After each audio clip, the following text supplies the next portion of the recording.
Allora riprende la seconda parte, stiamo parlando dell'organizzazione dei servizi di salute mentale, dei servizi pubblici di salute mentale nel Veneto. Abbiamo qui con noi il dottor Maniscalco che in un certo senso rappresenta la parte degli operatori, coordina a livello regionale ed è stato anche protagonista nella stesura di alcuni importanti delibere regionali, di cui poi dopo parleremo.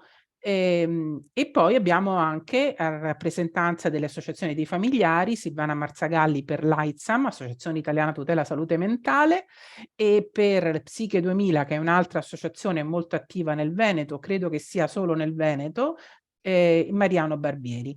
Mariano Barbieri, al quale prima avevo fatto questa domanda per capire un po' che tipo di ruolo devono avere le associazioni, giustamente ha detto non soltanto un ruolo come quello che aveva individuato il dottor Maniscalco di supporto, di aiuto nel riuscire a avere diciamo attivare delle iniziative nel territorio di vario tipo, come quelle che ci ha descritto Silvana Marzagalli, che a Venezia ha creato, insomma, come presidente della sezione di Venezia, ha creato un centro aperto non soltanto alle persone con problemi di salute mentale, ma aperto alla cittadinanza dove fanno varie attività.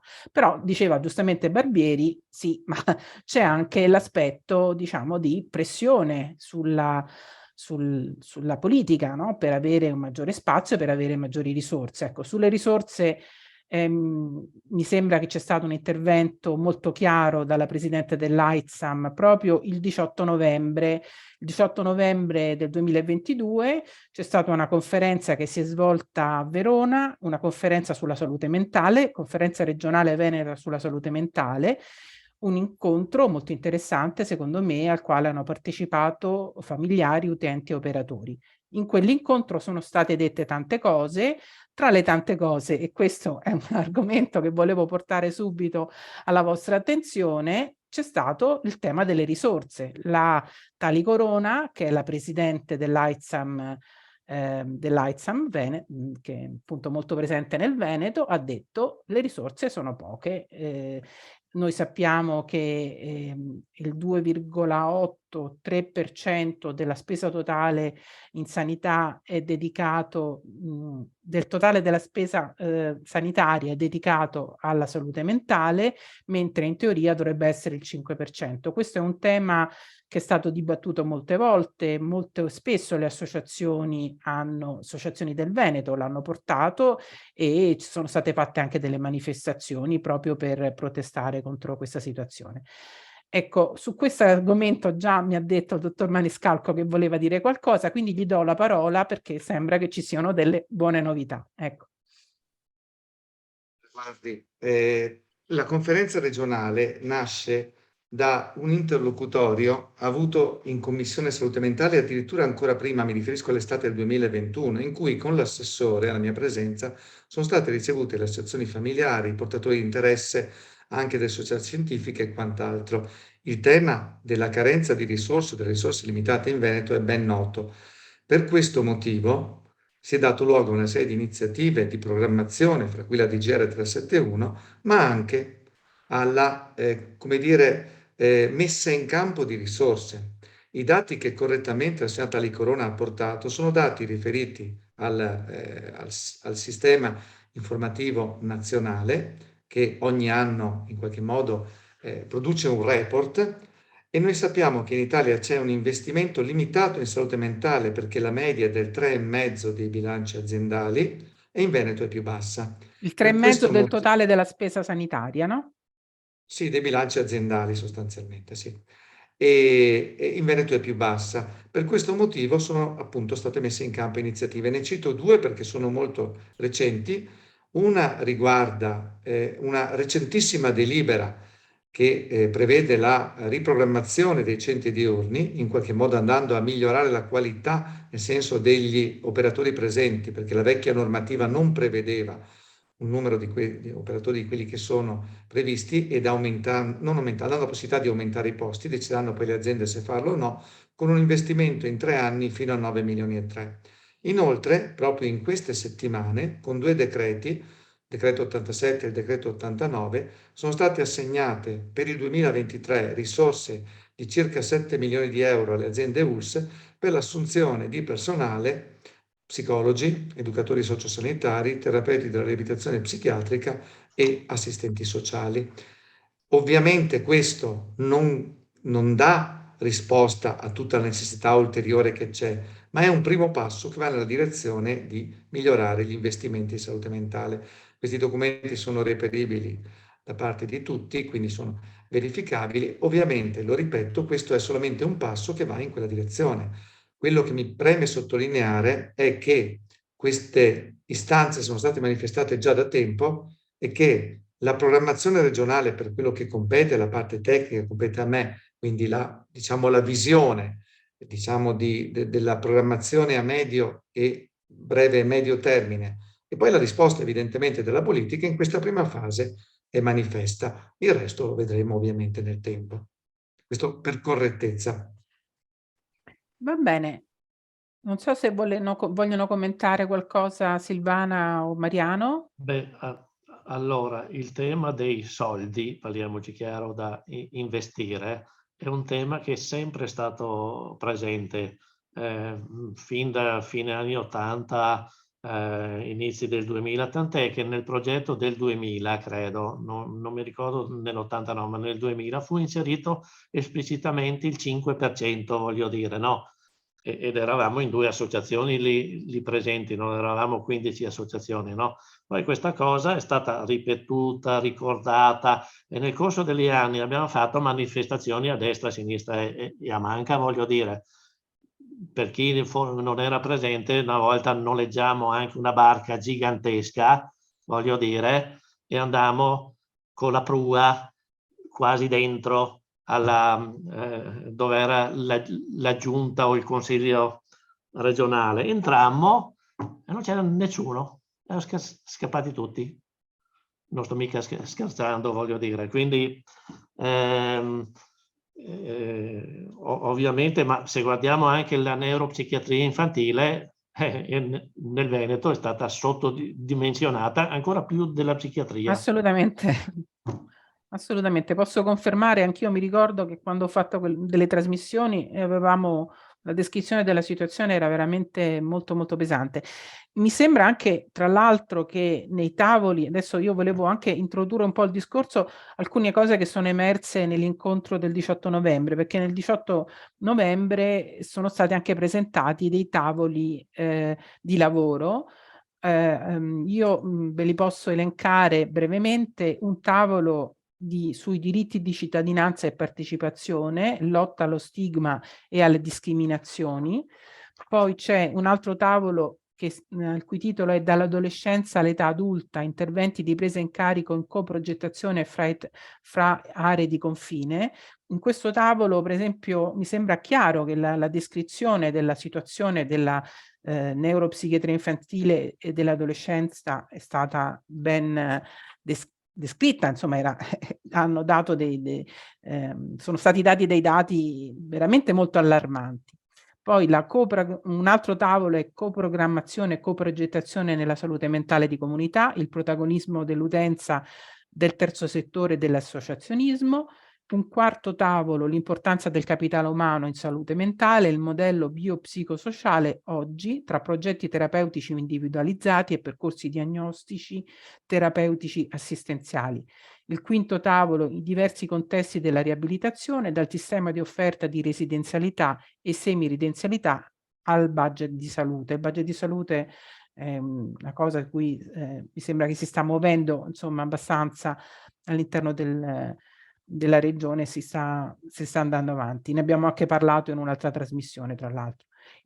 Poi il sesto tavolo, i nuovi strumenti nel futuro della salute mentale, l'informatizzazione e la telemedicina. Ecco, volevo dirvi, a proposito di questi tavoli, volevo capire se quanti partecipano, quanti hanno partecipato, che tipo di decisioni avete preso all'interno delle vostre associazioni per quanto riguarda la partecipazione a questi tavoli. Chi mi risponde per primo? Ehm, Silvana? io in maniera sintetica questa volta. Allora, cercherò. Dunque, le associazioni come la nostra, l'associazione dei familiari, hanno tutto l'interesse nel partecipare. Non si possono permettere di svolgere soltanto appunto un'azione di protesta oppure, ripeto, semplicemente questo ruolo dialettico, no, antagonista nei confronti della regione, ma devono approfittare di qualsiasi occasione per far sentire la propria voce. Con questo spirito, noi dell'AIDSAM partecipiamo ai tavoli di lavoro. Io non ho i numeri della partecipazione, ce li avrà magari, non so, il dottor Maniscalco, ma credo che molti dei nostri soci si siano iscritti, soltanto al primo tavolo di lavoro, che è quello Che è quello sullo sullo... stigma. Noi siamo considerati in qualche modo co-gestori, insomma, co-partecipanti, per cui ci siamo dentro, ma negli altri la partecipazione era libera e i nostri soci hanno avuto ampia libertà di iscriversi personalmente. Anche perché l'iscrizione ai tavoli non era legata a essere membri di Essere membri un'associazione, no, no? era libera Mm. certamente, però si saranno iscritti tutti coloro che avevano notizia, no, della possibilità di iscriversi. Ora vorrei far notare, a proposito della conferenza di Verona, che la stampa locale non ne ha parlato, e c'è stato un servizio penoso di Rai 3 Regione che ha completamente mancato il punto, cioè informare su che cosa effettivamente era successo.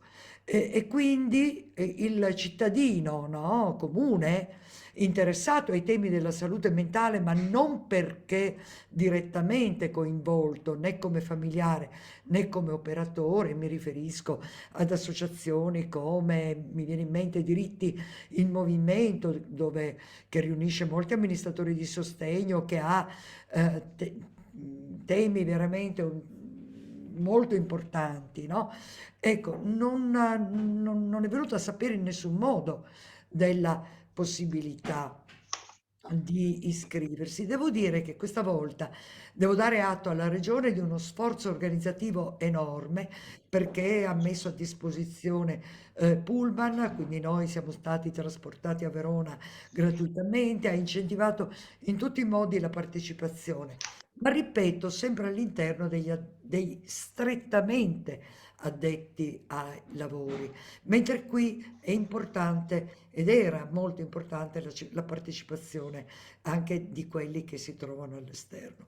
Quanto alle aspettative, eh, noi dell'AIDSM non ci facciamo grandi illusioni, soprattutto perché riscontriamo una cosa, io credo che il signor Barbieri sarà d'accordo con noi, tutte le delibere regionali sulla salute mentale sono scritte benissimo, riportano in maniera eccellente tutti, come dire, le soluzioni ai problemi. Il problema è l'applicazione delle DGR, che sia, ma voglio dire soltanto una cosa banalissima, l'orario di apertura dei centri diurni, ma io credo che siano veramente, si contino sulle dita di una sola mano i centri che in regione osservano l'orario stabilito dalle DGR apposita. Quindi voglio dire,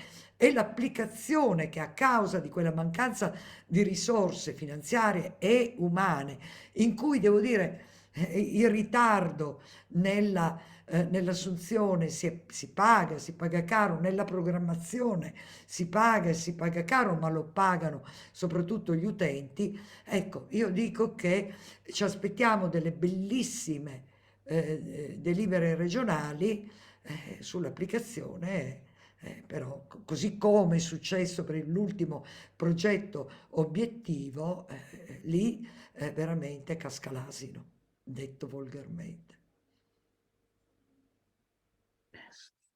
Non so se Mariano vuole aggiungere qualcosa. Io ci tenevo tanto invece a portarvi un po' su questa domanda, che è quella: per quale Mi scusi, motivo? signora Gatti, posso un attimino però dire qualcosa anch'io sulla Sì, conferenza, su questa cosa? Quando poi il signor Barbieri si deve dire, se non le spiace?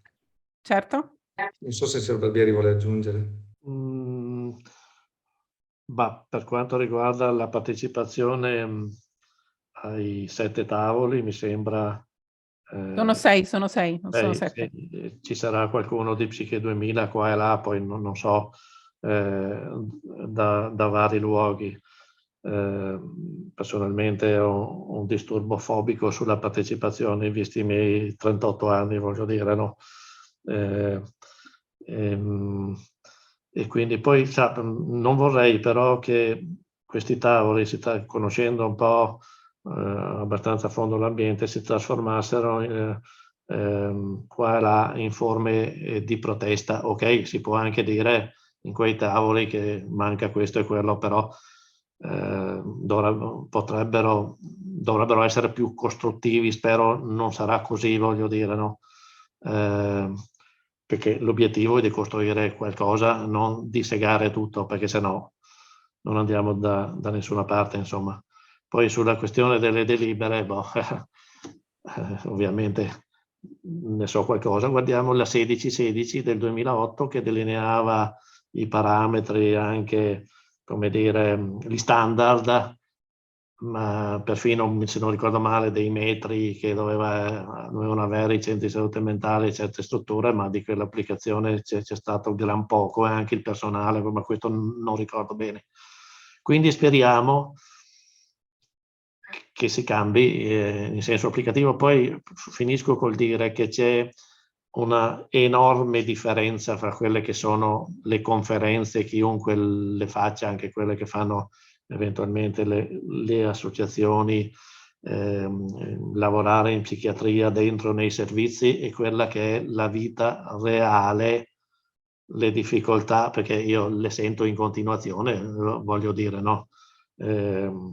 L'approccio per avere un appuntamento, la continuità, il fatto di uscire dal reparto magari di psichiatria, sì, ti vedono fra una settimana, 10 giorni, poi invece passa un mese e mezzo, 2, voglio dire, no? E quindi forse riguarda un po' l'organizzazione, delle volte noto uno scollegamento abbastanza notevole fra... addirittura mi è stato anche confermato, lo cito come esempio eclatante, mi è stato confermato da 2 psichiatri che sono nei punti apicali a Padova, che c'è questo grandissimo, me l'hanno ridetto l'altro giorno, questo grandissimo problema di non comunicazione per questioni di privacy fra 2 aziende, come fossero ironicamente dico, 2 ditte diverse, fra l'azienda ospedaliera e i CSM, che è incredibile, voglio dire. L'azienda ospedaliera gestisce tutte le SPDC a Padova, Sì, sì, tutti i servizi però poi psichiatrici il di paziente diagnosi. dovrebbe passare al CSM, ci sono state anche delle diatribe legali addirittura. Vabbè, dai, che non Interessante, va bene. non lo sapevo. Eh. No, facciamo parlare il dottor Maniscalco, che invece Sì, ci due parla un cose, po' due cose. di questi 6 tavoli che Sì, sono sì, stati due cose promossi. rapidissime. Certo, allora, intanto la conferenza regionale è stata una scelta della regione proprio di apertura e collaborazione. La partecipazione di 600 persone e purtroppo il fatto di aver detto di no a 300 per motivi di posti è stata esemplificativa, nel senso che c'è stata una partecipazione che è stata non solo numerosa, ma soprattutto eterogenea, perché hanno partecipato diverse categorie, appunto dagli utenti, ai familiari, agli operatori di vario genere e da tutto il Veneto, anche dalle zone più lontane. Questo è stato. La conferenza, ricordo a tutti, si è solo aperta, finisce a maggio, quindi è solo iniziata, che è importante. Per quanto riguarda i tavoli, abbiamo un problema contrario, nel senso che per i tavoli la segreteria scientifica ha fatto questo lavoro enorme di provare appunto a creare queste macro aree che poi diventano tavoli di collaborazione e costruzione di documenti, questo è l'obiettivo ovviamente, e avevano preventivato la presenza massima di 25 persone per motivi proprio di conduzione, che ancorché via Meet, insomma 25 persone inizia ad essere tante. In questo momento abbiamo un problema come segreteria scientifica di più di 200 richieste arrivate ai tavoli fino al 30 novembre, ne sono arrivate anche dopo, per cui dovremmo decidere di non poter purtroppo far partecipare tutti, ovviamente dando come dire, la massima, diciamo, la massima disponibilità a tutte le categorie e a tutte le zone rappresentate. Voglio tranquillizzare la signora Marzagalli perché abbiamo richieste da associazioni che non sono di salute mentale, da cittadini, da insegnanti, da sindaci, e quindi questa cosa ci conforta perché privilegieremo ovviamente questo. E due cose sulle cose che diceva la signora Marzagalli. La prima è rispetto all'attenzione che la stampa non ha avuto. E il problema della stampa è enorme e ha a che fare col problema dello stigma. La salute mentale non interessa alla popolazione, e ci spiace dirlo, nel senso che non interessa a chi fa informazione, anzi interessa solamente quando ci sono i fatti di cronaca, che vuol dire sostanzialmente un interesse malsano e perverso. Questo è un problema su cui tutti dobbiamo dare un contributo, perché è un problema che abbiamo tutti come istituzioni, come cittadini e come operatori. Sulla seconda cosa che diceva rispetto all'applicazione e all'esempio che faceva, i centri diurni in Veneto, signora, io non so dove dica quella notizia, i centri diurni in Veneto funzionano per la maggior parte, a quanto ne so, rispetto a quelle che sono le indicazioni. E questo è dato. Se lei ha degli esempi, scriva pure all'ufficio e verificheremo, se non le dispiace, perché la verifica che viene fatta da azienda zero regolarmente in qualche modo definisce questa cosa. Se poi c'è qualcuno che legalmente chiude prima, eccetera, che ci venga segnalato, perché le aziende, come dire, le associazioni familiari, questo non l'ho detto prima, ma lo dico adesso, collaborano con la Regione formalmente, non solo perché lo dice la norma, ma perché la Regione Veneto lo vuole, e tutto quello che viene nella funzione di advocacy che hanno le associazioni familiari segnalato all'ufficio regionale viene verificato. Quindi dire che si conta sulle dita di una mano o due alla mano mi pare sinceramente una cosa che non è assolutamente da condividere, e vale la pena di precisarlo perché altrimenti sia una notizia che non è corretta. Le farò avere i dati, perché La voglio dire, ringrazio. io non sono solita sparare cifre senza documentazione, Faccio quindi, avere i dati e verificheremo. quindi le faccio avere sicuramente i dati, ma non, ripeto, la responsabilità è proprio l'impossibilità di tenerli aperti. Ecco.